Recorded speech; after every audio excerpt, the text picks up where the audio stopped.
Hello everybody and welcome back to OMB Reviews. I am the critic who is a cynic. Hope we're doing well, and today we'll be talking about this bit of news / rumors about Miss Marvel apparently being in a lot of trouble, to no one's surprise. I mean, honestly, everything at Disney is such a crap show at this point in time. What project have they done that hasn't had extensive reshoots, that has not had extensive rewriting or some drama of some kind? It's kind of par for the course with this new era of Disney. We've seen, of course, under the Kathleen Kennedy leadership over with Star Wars, and now it seems to be creeping into the Kevin Feige leadership over at Marvel in the MCU as well, both on the Disney Plus side and also, of course, in the actual MCU film proper side. Before going into this bit of news rumor, please make sure that you smash that like button, lap that fire button if you're watching over on Odyssey, and also make sure that you are subscribed to the channel with that bell notification on. That way you know every time a new video or live stream goes live on the channel. So this bit of news comes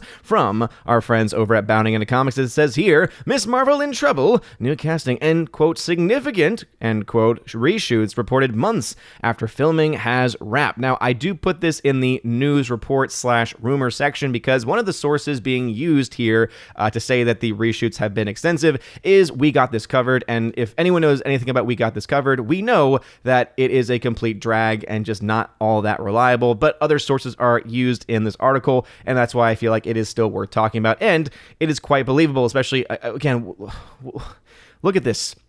Look at this costume. This is just abysmal. And what's really sad about the entirety of this entire prospect is the fact that there are so many cosplayers with so much less money than Marvel, with so much less money than Disney, that can do so much more. I mean, it's really, in a lot of ways, an affront to the cosplaying community that they can't even do costuming right. They can't even do characters right, let alone a character that, once again, we feel like there is no real clamoring to actually bring to the big screen or to the smaller screen on the Disney Plus side, as this is a show, it looks like. It says, good, the MCU's next big miniseries, again, miniseries here, be in trouble. Multiple reports indicate Marvel Studios' Miss Marvel will be undergoing extensive reshoots despite having wrapped filming back in May of 2021. Now, there could be a lot of reasons for this, obviously. Since that time, we have moved through, more than 15 days to slow the spread, countless months of fear-mongering, etc. Things are starting to reopen. We just saw a huge box office success in, a movie like Spider-Man No Way Home, and also there have been a lot of disappointments in the Disney Plus series side, especially the MCU series. And so maybe it's that they're thinking to themselves, wait a minute, we kind of lost the formula, we kind of lost the plot, maybe we need to go back in and reshoot things to make things a little bit better, maybe to make it a little bit more palatable for fans, to actually make something for fans.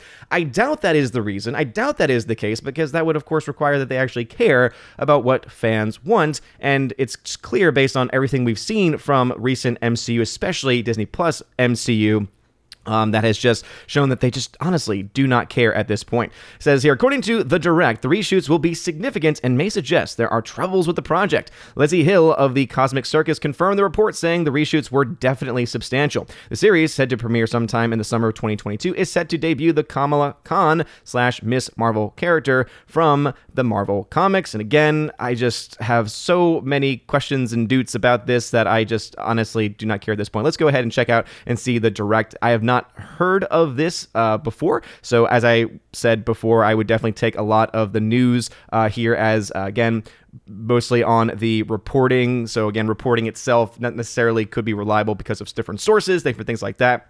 So to me, this would be almost falling more so into the rumor side of things at this point, because, again, it wouldn't be surprising for any of this stuff to be true based on just, again, the history of Disney projects, and also just the current iteration of the MCU. It just would not surprise me all that much. It says, controversy has followed the show for some time now. Fan uproar over the series began after a report from the movie Insider, Daniel Reitman, indicated Khan's powers would undergo a dramatic overhaul for her cinematic debut. Instead of her traditional Mr. Fantastic-esque stretching powers, the Marvel Cinematic Universe's Miss Marvel would have the ability to create constructs from light, much like DC's Green Lantern character, which, again, just shows you that they're trying to create this new era, this new mindset of the MCU, right? The MCU, as it's often been called, especially by the friend of the channel, Mr. Nerdrotic.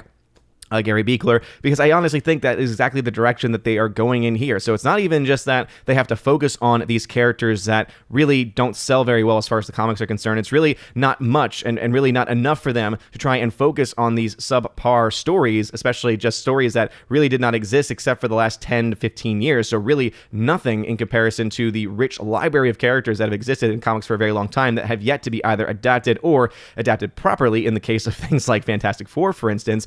Instead, they have to be going in these directions to adapt these characters and then change the characters to make them more OP than what they actually are in the stories, to make the character, I guess, more likable, or to make the character more cool, I guess. Again, when you think about Kamala Khan's powers, at least from my perspective as kind of an outsider of the comic book universe, I think to myself, okay, so yeah, she's Mr. Fantastic with her powers, and all I ever know from what I've understood and seen from her character are basically clips from the Marvel games where basically she has big hands. That's pretty much all I gather from her character and her powers, is that, okay, she can make big hands, and I guess she herself can grow in size as well. I just personally, again, don't really find that all that interesting. And it seems like the writers, if this is true, also would seem to think that that's not interesting to, like, at least them or to a lot of fans, because they are trying to add powers that she does not actually have. Now, I say fans in a very light sense, because the only people that would actually care and actually support this kind of thing are the Twitter brigade, the Twitter mob, who really don't care as much about actual comic book lore or care much about comic book characters. All they care about is for series to get woke, to embrace identity politics, and that is what they want to push. And so they will have these social media campaigns, even though they represent such a small minority of culture in general. When you really think about things and you really break things down from an actual realistic perspective, for some reason, studios and Hollywood I found it necessary to actually listen to their nonsense. It goes on to say, while many fans are hopeful news of significant reshoots could indicate reversing that decision, no news or even rumors regarding the nature of the reshoots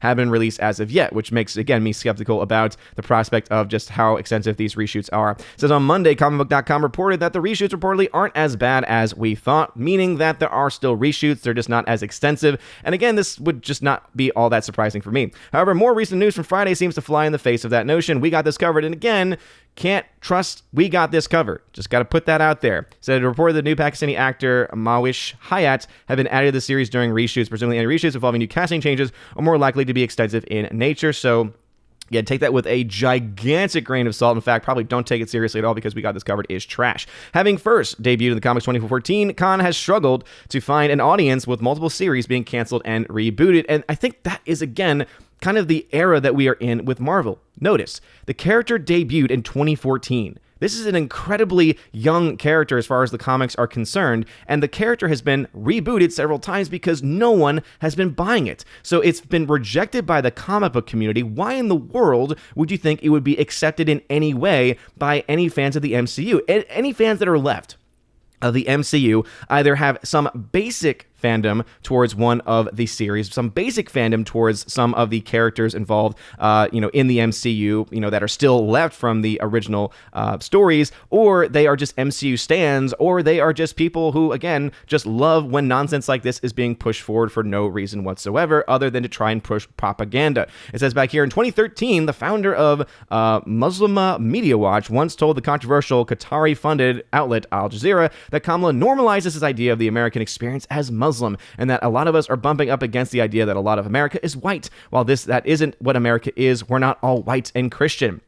So basically, they just admit that this is purely a political character. This character was created for political purposes completely and has only existed for a short time. It's been rejected because when you create a character for political purposes, when you make a story with the premise being political in nature, people are just going to reject it because it means your story does not have a lot of thought to it. Again, we saw this more recently with films like The 355, where Jessica Chastain says, hey, let's just start off with the concept of a female spy film, even though there have been countless female spy films in the history of film. And again, that was the premise of the movie, and so the movie ended up just not being that original, based on the fact that it's gotten terrible reviews from tons of different people, and also it has not made any money. No one's been wanting to see it. No one cares about it because they were not able to sell people on that concept, because even general audiences looked at the trailers for the film and said, okay, what is new about this film? What is unique about this film? This film does not look like a story that I would care at all to see. This, to me, comes across in the same exact way. Again, I look at this costuming and I think to myself, okay, maybe this is them trying to, in the show, to say, oh, well, she's a young girl, and so she's trying to create her own costume, etc. Okay.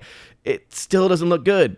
It still looks very cringe, and it's an affront to any person that's ever done cosplaying for a lot less money. Again, even this bad outfit costs probably so much more than a really good cosplayer could have spent to actually create their own costume. Again, that is, to me, just the epitome of exactly the issue of current day and modern day MCU under the leadership of Kevin Feige, and why there is a lot of concern, I think, that should be had over what the MCU has going forward. If the shows are any indication, if what we have seen from the MCU shows any indication, and if these images here and these stories and these rumors, etc., are to be true as well, that they are struggling again to push this character that's been rejected time and time again, what makes them think that this character is going to be accepted this time around by, just by having it out on a new medium?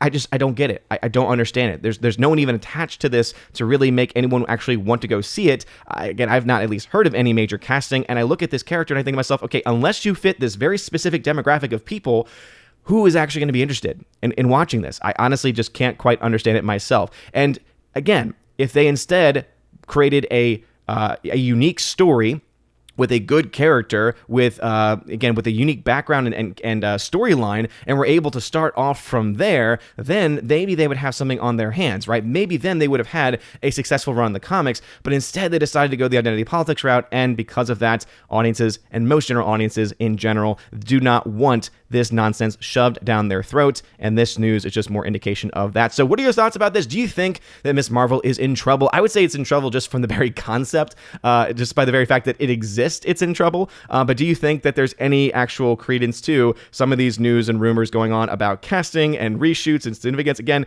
anytime we got this coverage brought into the discussion, I immediately say, okay, I'm going to have some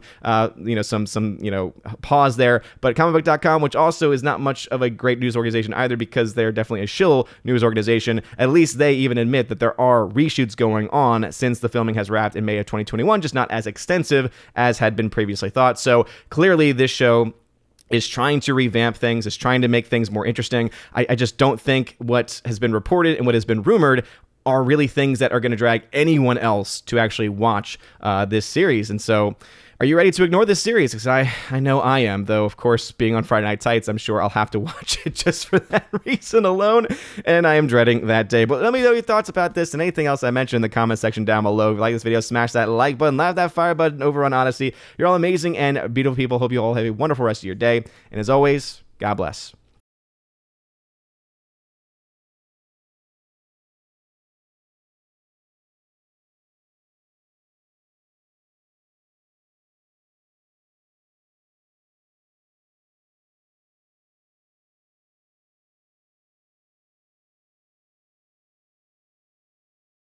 And now for a huge shout out to all of my January Patreon Subscribe Star and Locals members. Starting first off with Locals, shout out to Kara Tharp, UAB Mad Dog, Mike Jackson, Biffer DeHobbit, and Robert Barnes. Thank you all very much for supporting me over on the Locals platform. Also a shout out to my Subscribe Star people, UAB Mad Dog, Mike Jackson once again, Storm Tracker, The R, Fast Reaction, Nosferatu Gatsu, Stan 4, John B, Mr. Roy, Glinzer, J. Alex McCarthy Jr., Dean Heiss / the new number 2, J-Rod the Beer Guru, and ZK Man. Thank you all very much for supporting me over on the Subscribe Star platform. And lastly, to my Patreon supporters, my 30 Patreon supporters over there, animation commentator Brandon, let's go Brandon, Brian P., Christopher Bowman, Father Christopher Miller, hail to you Father, Father Damian Cook, Garrett Searles, Hannibal Grimm, Harold Francis, Inflamed Wood, Jacob Juice, Jeffrey Toon, Joe Horn, Jonathan Carney, Gomer Kyle 79, Lance, Laura, the Modern Major General Story, Mike Jackson, Mad Mitch Dunaway, Mondo Spieler, Mr. Peabody, On to June, Orange Hat Reviews, Out of Step with Reality, Priscilla Hall, Rosetta Ellen, Stan Andrian, Miss Martin Muses, Theodore Benden, and Tina Bojan, and of course, Tina B, the Empress of the Universe. Thank you all so very much for your love and for your support. And if you want your name shouted out at the end of every live stream, And at the end of every video, please make sure that you support me over on a Patreon, Subscribe Star, or on Locals. Also, you get a ton of other goodies if you support at the Army of Asgard level and above. Starting at the Army of Asgard level, you get access to various giveaways that I do during the month, including various 4K titles.